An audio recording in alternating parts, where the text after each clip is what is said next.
pessoal! Sejam todos muito bem-vindos! Eu, Daiane Dezembro, do canal Posso Tocar, a tia Daiane, cheguei para mais um episódio. É aqui que a gente conversa sobre os temas do nosso dia a dia, da nossa intimidade musical, dos nossos desafios, as nossas frustrações, nossos sonhos, as nossas superações, nossas conquistas, as vitórias, enfim. É aqui que a gente bate um papo sincero e reto sobre tudo que envolve o nosso crescimento musical no dia a dia mesmo. Aqui a gente conversa, a gente troca esse conhecimento e a gente busca esse crescimento mútuo. Por isso, hoje, o tema que eu escolhi para trazer para vocês aqui, para dividir esse momento e essa oportunidade de reflexão é perigos da nossa rotina de estudo musical, que às vezes a gente não enxerga, por isso são perigos. Eles parecem um tanto quanto bobos. Você fala, isso aí, né, Dani, bobeira, detalhe isso aí. E por isso que eu nomeei como perigos, porque num primeiro momento é realmente um detalhe, uma coisa que você fala,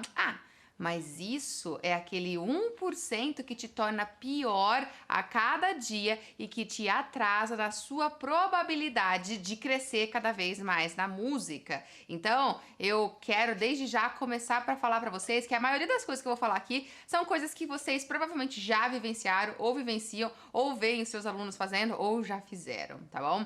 Vamos lá, primeira coisa, eu sempre digo que quando nós vamos estudar diariamente, o nosso estudo não pode ser um estudo papagaio, certo? Eu já falei isso diversas vezes aqui no canal. E repito, aquele estudo mecânico que a gente toca, errou, toca de novo, errou, toca de novo, esse é um estilo de estudo que é o maior perigo de todos e o mais claro, eu acho que pra galera que já tá acompanhando aqui a família Posso Tocar e sabe que eu sempre falo disso, que estudo papagaio, estudo mecânico, estudo repetitivo, sem ter um foco, sem ter uma meta, sem ter um porquê ali bem direcionado durante a sua prática musical, isso realmente de fato é um estudo perdido, entre aspas, porque você vai gastar seu tempo ali e pouca produtividade vai ocorrer. Então, o primeiro perigo é você querer sempre, de forma prática, estudar a sua música inteira, de uma vez. Não rola assim, galera, não adianta. Toda vez que nós vamos estudar, a gente pode até fazer uma leitura, uma primeira leitura da música, a gente lê essa música inteira para fazer essa primeira leitura e para entender tudo que tem ali nela, quais são as passagens mais difíceis, a gente pode tocar ela inteira para você fazer esse check-out assim, sabe? Você faz esse raio-x da música. Uma vez que você fez, você tem que decompor a habilidade e você tem que vir do macro pro micro, você tem que reduzir as suas partes de estudo e você tem que fazer isso para que você tenha metas muito claras, objetivos muito claros de trabalho. Se você tentar tocar a sua música inteira, todo dia, de cabo a rabo, sabe o que vai acontecer? Vai acontecer um estudo cíclico da seguinte forma, você vai tocar e vai engasgar na mesma parte, porque toda música tem uma parte X difícil, então você vai tocar e vai engasgar. Aí você engasga naquela parte, que você faz? Começa tudo de novo do começo, e aí o que vai acontecer? Você vai engasgar. Aí você para, começa tudo de novo e vai chegar naquela parte e vai engasgar. Gente, isso é muito comum e por mais que eu fale isso para os meus alunos e para vocês aqui no canal, eu tenho certeza que ainda tem gente que faz isso, porque isso é um piloto automático, é o automatismo, é aquilo que a gente tem de hábito. Então a gente tem que ter cuidado, porque o nosso hábito diário faz a gente ter certos comportamentos mecânicos que a gente não toma consciência, que a gente não se policia para mudar. Muitas vezes eu percebia nos meus alunos uma resistência de correção. Então, por exemplo, tem um trecho difícil ali, daí eu falo, calma, vamos focar nesse trecho, vamos resolver a dificuldade técnica que tá nesse trecho aqui. Mas o aluno resiste e fala, não, deixa eu pegar do começo. E volta tudo do começo, e vai de novo, e vai chegar naquela parte e vai errar. Essa sensação de que você tem que voltar no começo pra corrigir alguma coisa, é uma sensação, e na verdade é porque você tá na tua zona de conforto, tá com a barreira emocional do medo ali, não querendo mudar a sua forma de estudo musical, e isso é um engano, tá? É uma ilusão, ok? Decompor a habilidade, sair da peça macro para pequenas partes, para micro, é uma primeira orientação de base para que você otimize os resultados que você alcança naquele dia de estudo, porque você estabelece uma meta para aquela música e você sente que naquele dia de estudo você cumpriu a tua meta, você alcançou o resultado, você conseguiu superar a dificuldade e ficar nessa coisa cíclica de vai do começo, tropeça e acha que essa repetição de ficar indo, Dani, se eu tocar 10 vezes dessa forma, uma hora eu vou acertar. Não, isso é perigosíssimo, porque já falei várias vezes por causa de quem? Da mielina, galera. A mielina, aquele isolante neural que o nosso cérebro sempre ele joga sobre as conexões, sobre as sinapses que estão acontecendo ali durante uma repetição. Então, tem um neurônio passando informações ali durante aquele movimento repetitivo. E quanto mais você cria esse vício de eu quero tocar desde o começo, porque para corrigir aquela passagem eu tenho que ir desde o começo, pura ilusão, quanto mais você faz isso, o seu cérebro joga uma camada de mielina nessa coordenação de movimentos. Vai do começo e erra. Volta. Vai do começo e erra. E a mielina vai cristalizando e potencializando o automatismo desse tipo de comportamento naquela música. Chega um momento que você fica completamente automatizado em ir do começo e errar. Ir do começo e errar. E aí o erro fica incorporado, tá bom? Então, o primeiro perigo é macro. Estudo macro não rola. Tem que ser por partes, micros, ok? A gente tem que ficar feliz em buscar uma mínima parte de estudo e perceber que você resolveu aquela mínima parte. Não é tudo num único dia. Nós somos pequenas partes de estudo que vão se resolvendo ao longo da semana, tá bom? Não tudo num único dia. Fica muito ligado nisso. Segundo perigo que eu coloquei, você estudar sem ter amor aos resultados. Você estudar, escuta bem, sem ter amor aos resultados. Você tem um imediatismo, uma pressa, uma ansiedade de tocar aquele negócio assim rápido, bem rápido, que você resiste às orientações que o teu professor dá, como no caso que eu falei de alunos onde eu falava, calma, pera, vamos focar nesse trecho aqui para corrigir. E o aluno não consegue. Por quê? Porque ele não está com amor aos resultados, ele está focado no que ele tem que fazer agora, numa ansiedade gigante do imediatismo do agora, do que ele quer tocar e ser capaz de tocar. Então é uma ilusão. A gente tem que ter essa consciência de enxergar um pouco mais a longo prazo. O longo prazo que eu tô falando é o final de uma semana. Então você tem uma semana de estudo, você não vai querer nutrir aquela peça inteirinha num único dia. Você não vai querer tirar aquela peça inteirinha, aquela música inteira, dominar ela num único dia. Você tem que perceber o resultado depois de uma semana e você tem que olhar de forma mais estratégica como que você coordena as partes dessa música para você estudar uma parte por vez e aí lá no final você ter o resultado todo. Como que você controla a tua ansiedade, como de fato você escuta o que o teu professor fala, como você toma nota do que o teu professor fala e hora de chegar em casa, você se esforça para praticar da forma como ele orientou e não da forma como você está acostumado. Isso é muito comum. É super comum um aluno chegar na semana seguinte, na aula, ele vem pra aula e vem ansioso, né? E vem mostrar a música do professor e essa música vem do jeitinho que estava. Ele não corrigiu o que foi orientado para corrigir. Isso é muito comum. E quem já não passou por isso? Quem está aí na live me assistindo, quem depois tá vendo esse vídeo de forma reprisada, não importa. Me diga aí nos comentários quem não passou por isso. Quem não foi pra casa e chegou lá na casa e continuou a estudar da forma como você sabe que a música... Você já sabia que a música não estava boa, mas você não focou exatamente nos detalhes. Pequenos detalhes trazem grandes mudanças.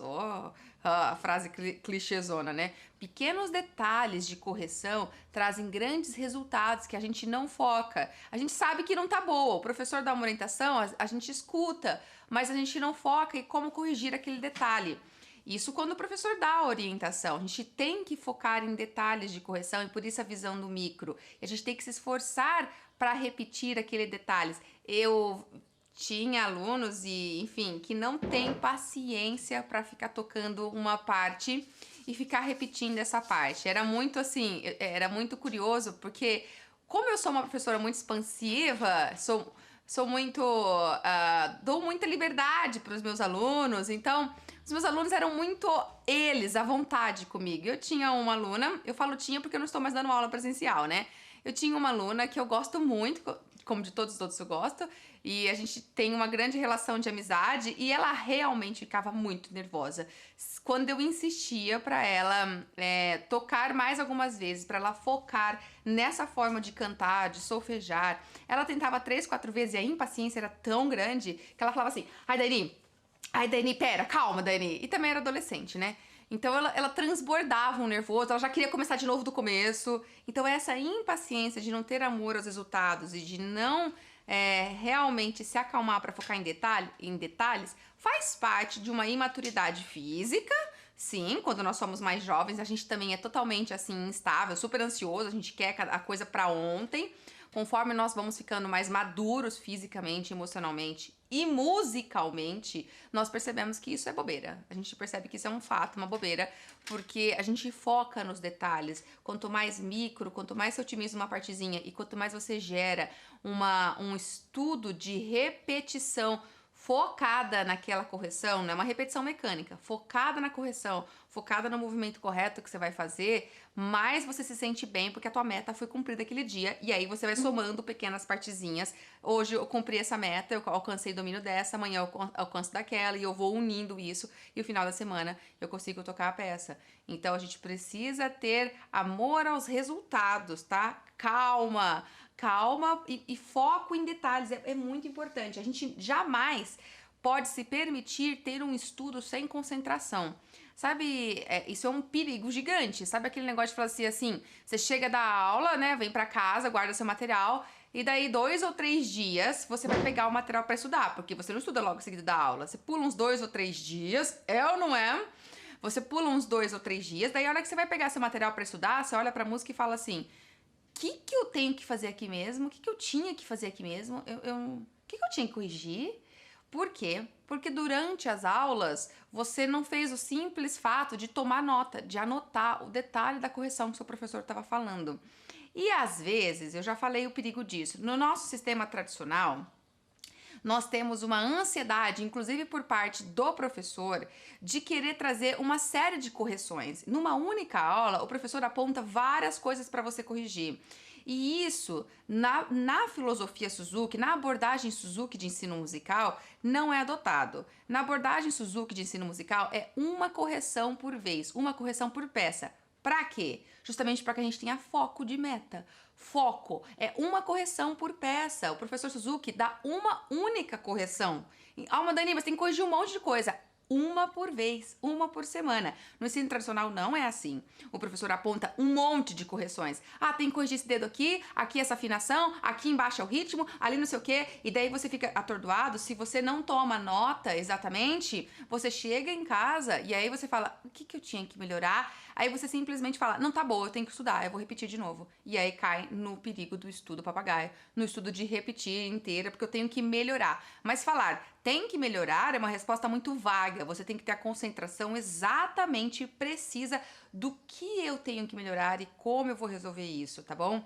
Então, às vezes nós não estamos fazendo aula com um professor Suzuki, nós estamos fazendo aula com um professor tradicional e possivelmente ele vai ter esse comportamento, eu já estou te avisando, tá? E eu falo isso colocando-me junto, porque eu fui uma professora, sou uma professora, eu estudei dentro do ensino tradicional, me formei no ensino tradicional, comecei a trabalhar como uma professora que trabalhava com o ensino tradicional de música. Depois eu fui conhecer e me especializar no ensino Suzuki. Então eu sei o quanto nós, professores a gente vem dessa escola tradicional, o quanto tem essa ansiedade de correções múltiplas e o quanto isso pode ser perigoso para você, aluno, que chega em casa e não sabe que tem que fazer nada. Não sabe nada e começa a entrar numa repetição cíclica de tocar porque tem que melhorar. Tocar porque tem que melhorar é muito vago. Então você tem que anotar, tomar nota de detalhes. Eu tenho que corrigir o ritmo? Ah, como? O que eu tenho que focar? O que eu tenho que fazer na minha mão? Qual é a movimentação que eu tenho que ter para corrigir esse ritmo? Porque esse vai ser teu foco, ok? A gente não pode se permitir assim ficar nessa dúvida e passar uma semana jogando mielina, se esforçando e aí chegar lá na aula na semana seguinte e tá do mesmo jeito, você não corrigiu e você estudou e não corrigiu. Então é por isso que isso são os perigos que eu estou falando de um estudo musical que parte de um certo descuido, tá? Outra coisa, quando a gente pensa em concentração também, é fato que a gente não pode se permitir estudar num ambiente que tenha muitas barreiras de distração. Quanto mais tem coisas nos distraindo, fisicamente falando, barulho da televisão, gente conversando, o seu cachorro vindo toda hora, que nem o Todd às vezes me cerca. Então, o seu cachorro vindo toda hora te cercar. Essas distrações, se elas ficarem recorrentes no seu dia a dia de estudo musical, dificilmente você aprofunda o teu foco na meta de correção. Você toca por tocar, mas você não tá entregue na correção, pensando enquanto toca. Você tem que literalmente pensar enquanto toca, tá? Então, barreiras de distrações você tem que eliminar. E se você está percebendo que o seu cachorrinho está sistematicamente te atrapalhando, como o meu cachorrinho agora está acostumando a ficar ao meu lado e ele me desconcentra, ele tem que ser tirado da sala. Se tem barulho na sua casa, se todo mundo fica conversando enquanto você estuda, você tem que entrar num acordo familiar. É preciso ter concentração para que você tenha foco. E como é que você vai ter foco? Se você tomou nota dos objetivos, das orientações que foram dadas, de como corrigir aquele trecho musical, ok? Fica ligado nisso, tá? Fica muito ligado nisso. E agora eu quero trazer algumas dicas, alguns outros perigos um pouquinho mais práticos que a gente faz ou não faz durante o estudo. Primeiro perigo, estudar com metrônomo. Eu falei disso hoje cedo, eu dividi um pouquinho sobre isso dentro do nosso canal do Telegram. Eu já adiantei um pouco com a turma que estava lá no Telegram. Então, se você está me assistindo e faz parte do nosso grupo do Evoluindo na Música lá no Telegram, você já viu o meu insight, o meu posicionamento sobre o estudo com metrônomo. Se não, se você não está, você vai ver agora. E acredite, o metrônomo, ele tem uma dupla... aos meus olhos, ele tem uma dupla função. Uma função muito boa e uma função muito perigosa. Pode ser ruim. O metrônomo, ele é usado para que a gente alcance precisão. Para que a gente consiga ter precisão no pulso, ok? É para isso o metrônomo. A gente estuda com o metrônomo quando nós ainda não conseguimos manter uma pulsação muito regular. E daí a gente usa o apoio de uma máquina, de um aparelho mecânico ali, para que a gente alcance essa regularidade, certo? Tá, Daiane, o que tem de ruim nisso? Nesse sentido, não tem nada de ruim, porque nós precisamos desenvolver essa regularidade. No começo da nossa educação musical, a gente não tem essa regularidade, a gente não desenvolveu ainda. Então, consequentemente, a gente fica travadinho e a gente precisa dessa regularidade, porque a gente começa no pulso, acelera, depois a gente volta a ralentar. Então, a gente precisa. Agora, qual é o perigo? O perigo é que isso nos torna um pouco máquinas. Quem toca o tempo todo estudando com o metrônomo se descuida da importância da interpretação musical. Tem repertórios que demandam uma musicalidade e uma carga de interpretação musical muito forte. E essa interpretação musical pressupõe que a gente tenha controles de variações do pulso. Então, tem repertórios que a gente precisa variar o pulso. Eu vou trazer um exemplo aqui na minha fala. Para trazer a expressividade, o compositor, de repente, ele começa a colocar uma coisa que acelera demais, ele quer que você acelera para trazer uma energia. E depois ele quer que você vá ralentando. E acredite, isso é muito tranquilo para fazer. Para músicos que já estão acostumados a lidar com essa movimentação das frases. Para quem está começando e para quem estuda com metrônomo, não é. Simplesmente o fato de você estar aqui acelerando e crescendo a energia não é uma coisa tão fácil, tão fácil, tão fácil. Quem estuda com metrônomo não consegue trazer essa interpretação. E tem repertórios que precisam. E eu fiz aqui com a fala, como se a fala trouxesse uma frase musical.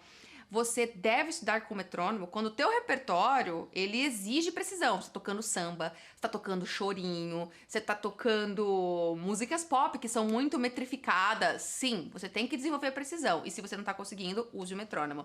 Em outros repertórios, você não deve trazer essa amarra. O metrônomo amarra a nossa musicalidade, ele faz a gente ficar duro, ele faz a gente não ouvir o contorno das frases. Eu também compartilhei há alguns dias atrás um tutorial dentro do nosso grupo do Telegram, falando exatamente sobre a importância da expressividade das frases musicais. É um tutorial secreto, é uma videoaula que eu gravei aqui em casa com o meu marido de cobaia, eu ensinando ele a tocar no violoncelo e trazer a expressividade das frases. Se você não tá no nosso grupo do Telegram, você não teve a oportunidade de assistir essa videoaula, e eu te recomendo que você entre para assistir.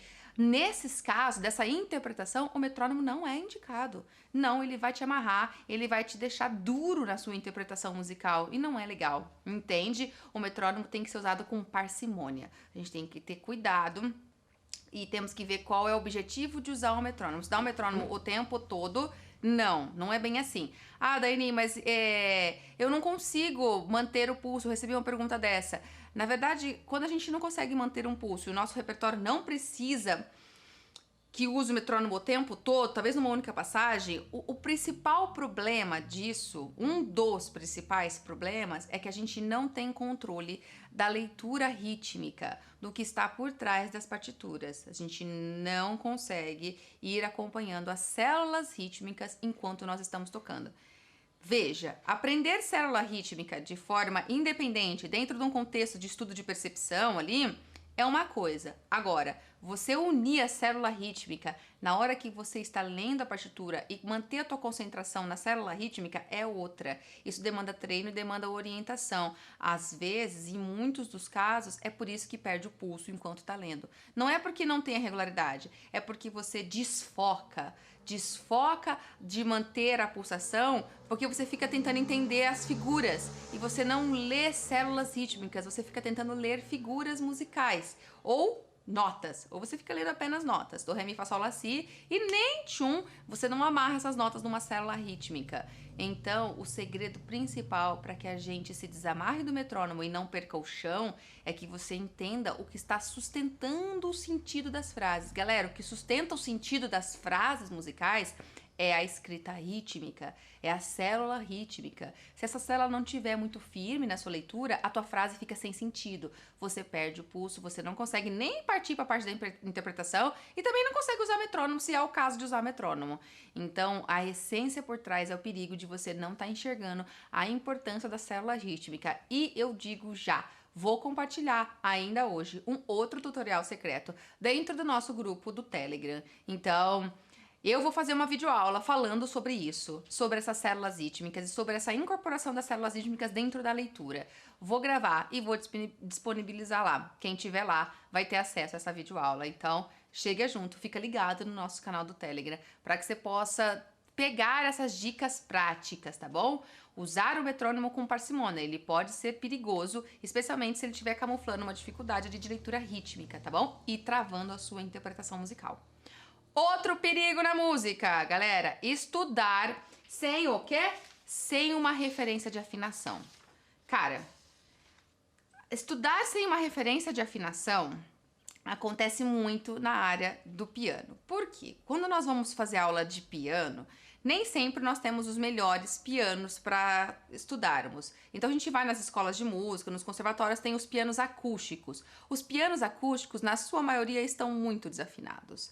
Por quê? Porque, infelizmente, o piano é um dos poucos instrumentos que nós, músicos, não afinamos enquanto nós vamos lá tocar. Todos os outros, você pega o violão, o que você faz antes? Você afina. Você pega o violino, você afina. Você pega o seu saxofone, você afina antes. Então você tem uma referência de afinação. O piano digital tá afinado, não vai desafinar. O piano acústico, a gente não tem como afinar e tá desafinado. Então a galera das teclas, isso é pra mim um ponto assim, é uma judiação, porque nós vamos começar o nosso estudo, a nossa educação musical, o nosso ouvido, e infelizmente nos conservatórios afora, Brasilzão afora, especialmente conservatórios públicos, e infelizmente a maioria dos pianos ficam um bom período desafinado, fica um semestre desafinado, afina uma vez por ano, e aí ao longo do ano desafina tudo. Que referência a gente está formando de um som afinado? Isso eu tô falando no caso do piano, tá?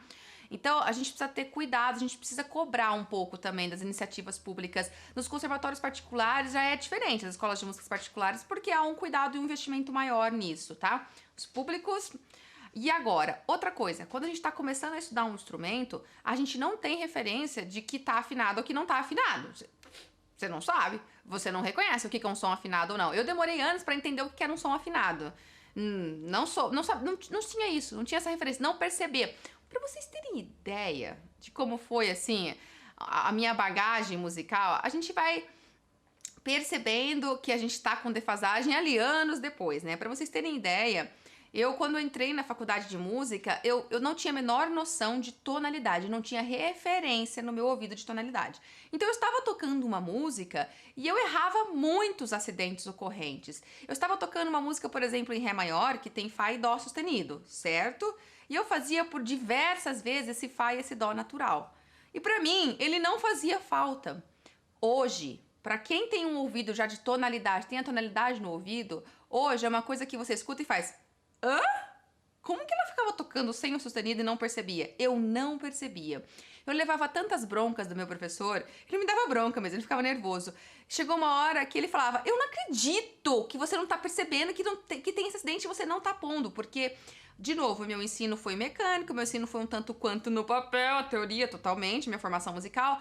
Então, eu olhava na armadura e sabia que tinha aquele acidente na armadura, eu tinha que ficar lembrando, mas não era uma coisa que eu sentia falta no ouvido, porque eu não tinha referência de afinação, da sensação da tonalidade, da escala. Não tinha. O meu estudo, a minha formação musical foi uma formação instrumental. Ela não foi uma formação de habilidade musical. Eu não construí durante todo o meu estudo do instrumento, eu não construí a minha habilidade musical. Eu construí a minha habilidade instrumental. Eu tocava piano, pra cima e pra baixo, tinha dedinhos velozes, virtuosos.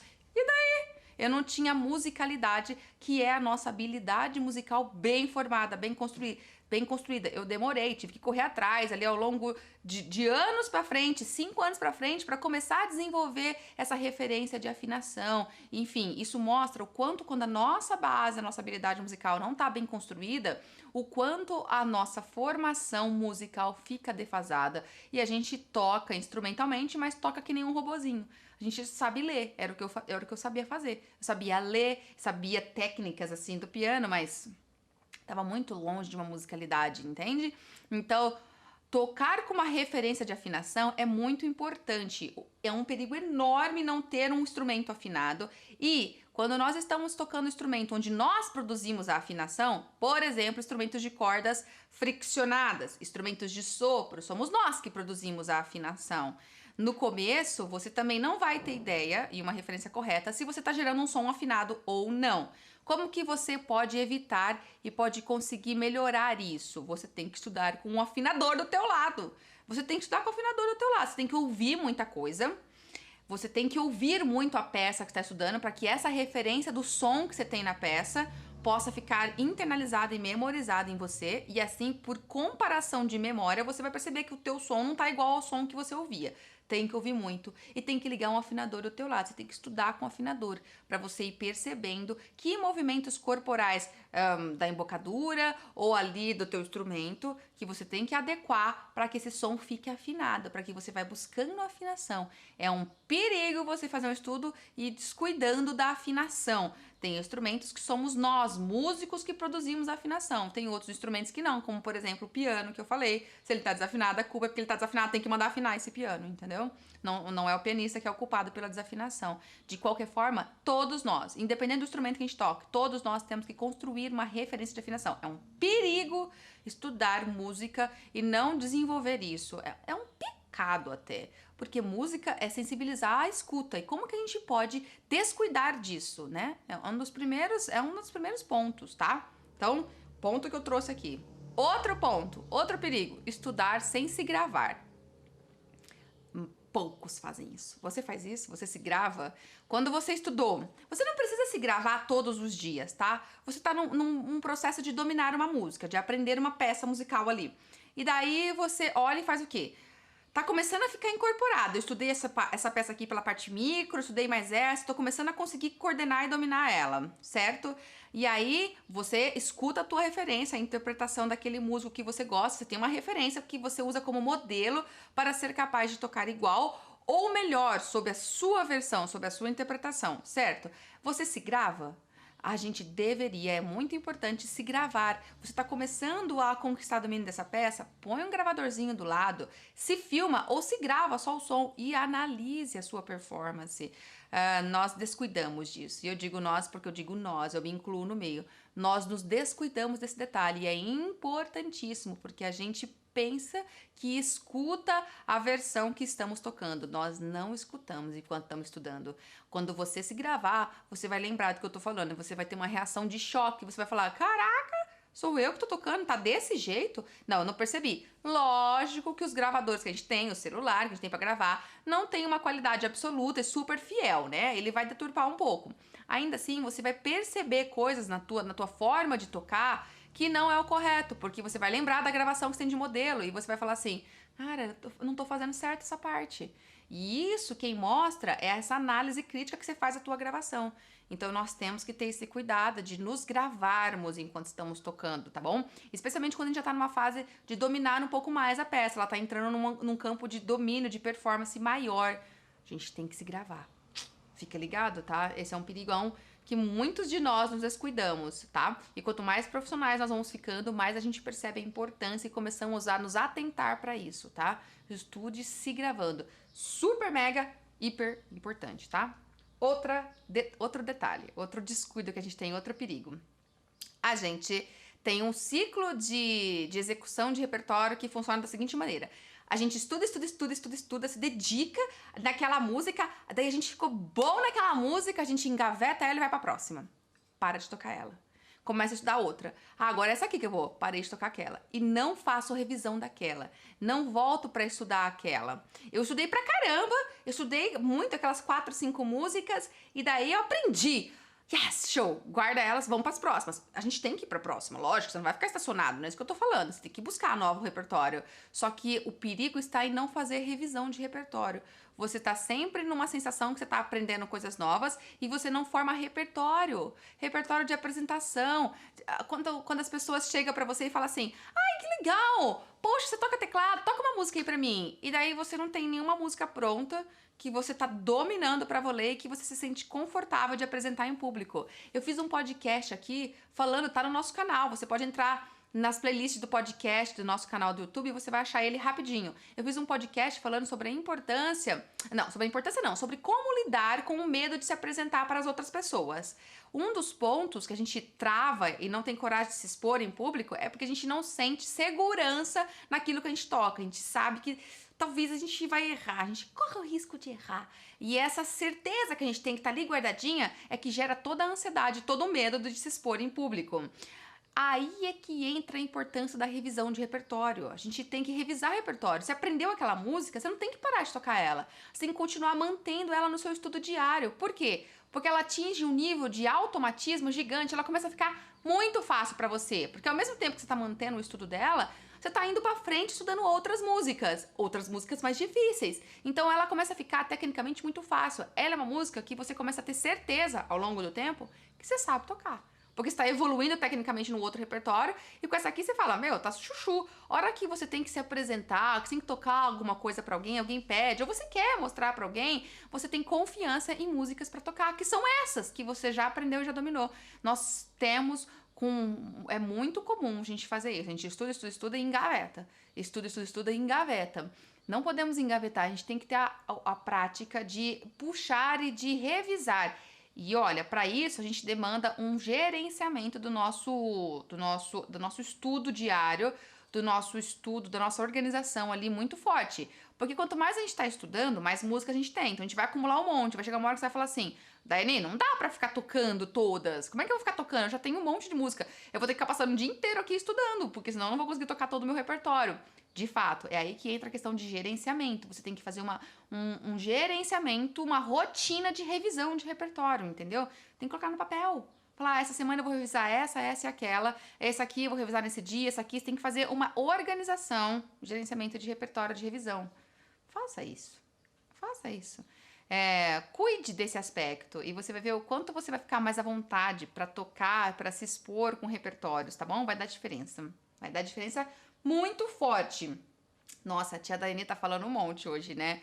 Mas eu prometo que eu tô acabando. Eu só quero falar mais um tópico, tá? Tem uma galera que estuda música por hobby. E não é pouca, não. É um monte de gente que estuda música por hobby. Por quê? Porque não quer viver de música, não quer fazer disso uma profissão. Tem já o seu trabalho, tá muito bem resolvido no seu trabalho, mas gosta de música, quer tocar. Então estuda música por hobby. E é uma galera enorme, ok? Qual é o ponto que eu agora vou levantar aqui com essa galera que estuda por hobby? É o seguinte, a galera que estuda por hobby, às vezes encara o momento do estudo como algo que eu posso fazer de forma bem flexível. Porque eu toco por hobby, eu toco pra me desestressar. E então eu vou fazer isso aqui de forma bem flexível, cara. E é aí que é o ponto perigoso. Fica ligado. Hobby é uma coisa que você faz por paixão, porque você ama, porque você tem paixão por aquilo. Você não quer ganhar dinheiro, você faz porque você é por paixão. Aquilo te faz muito bem, então você quer aprender a fazer aquilo, ok? Falar que você tá fazendo por hobby e é por isso que você pode fazer meio mais flexível, tipo, não vou ter esse nível de seriedade, de detalhes que a Daiane tá falando aqui. Gente, eu vou estudar hoje, mas calma, Daiane, eu tô por hobby. Esse tipo de conduta aí é pra quem é profissional. Esse discurso, se você sequer pensa isso, esse discurso está mascarando um perfil de preguiça que tá te acompanhando. Não é porque é por hobby. Hobby é por paixão. Aquilo que a gente faz por paixão, a gente tem tesão de fazer e a gente se organiza para fazer da melhor forma possível, porque a gente quer ter o orgulho de perceber que você domina, que você faz aquilo que você faz por paixão. Ninguém quer fazer nada de forma mal feita. Se você tem esse discurso, você tá camuflando uma personalidade de preguiça que tá te acompanhando e que lá na frente vai trazer o preço da desmotivação e você vai ficar frustrado com você mesmo porque você não consegue aprender música, porque você não consegue atingir o potencial que a tia Daiane falou que todo mundo tem para atingir. Então toma cuidado com essas falas que às vezes parecem falas muito certas e muito sérias que a gente emite para nós mesmos para justificar um tipo de comportamento, para camuflar uma personalidade. Mas a gente tem que se conhecer. O autoconhecimento é muito importante. A gente tem que se conhecer, a gente tem que conhecer o que a gente tem de melhor e a gente tem que conhecer o que a gente tem de pior, as nossas dificuldades, ok? As nossas dificuldades de personalidade. Cada um, todos nós temos um lado bom, um lado ruim para ser trabalhado. E a preguiça é um lado que algumas pessoas têm e que a gente, quem tiver, tem que reconhecer, tem que admitir, falar, caramba, eu sou preguiçoso.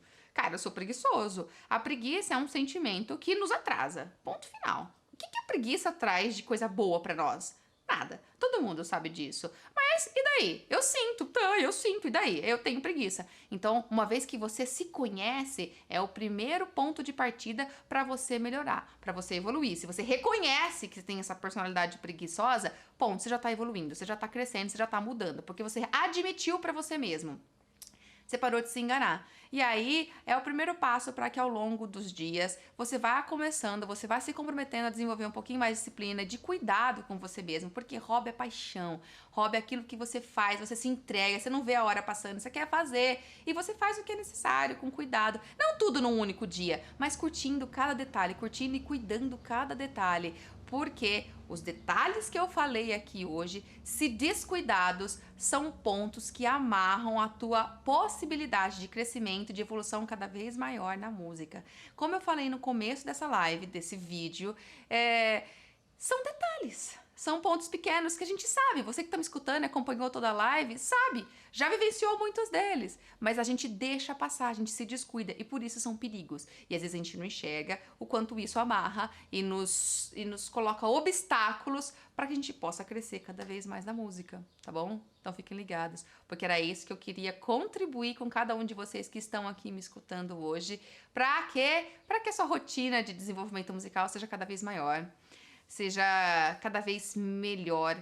Lembra que cada 1% que nós procuramos fazer melhor por dia, cada 1%, uma atitude, uma por vez, como a filosofia Suzuki também fala, cada 1% que a gente toma como uma atitude melhor faz com que ao final de um ano a gente esteja 37 vezes melhor do que a gente está agora. Então, quando a tia fala que nosso crescimento musical pode ser potencializado 10 vezes mais rápido do que a gente faz agora, eu estou falando ainda de um número bem menor do que esse 37 vezes. E não sou eu que falo dos 37 vezes, tá? É o autor James Cliff, autor do livro, ele traz a pesquisa lá no livro Hábitos Atômicos. Então, existe uma razão nisso. A gente tem que cuidar desses pequenos detalhes que podem travar a nossa evolução musical e a gente só percebe isso lá na frente.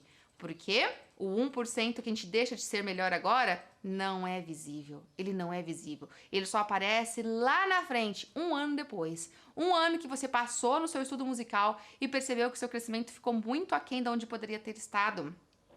E ao longo dos dias, com esse 1% que você foi descuidando, você não percebeu. Porque não percebe, porque é assim que funciona a soma dos nossos hábitos, ok? Os nossos hábitos saudáveis ou não. Muito bem. Fiquem com Deus e fui! Obrigada pela presença aqui!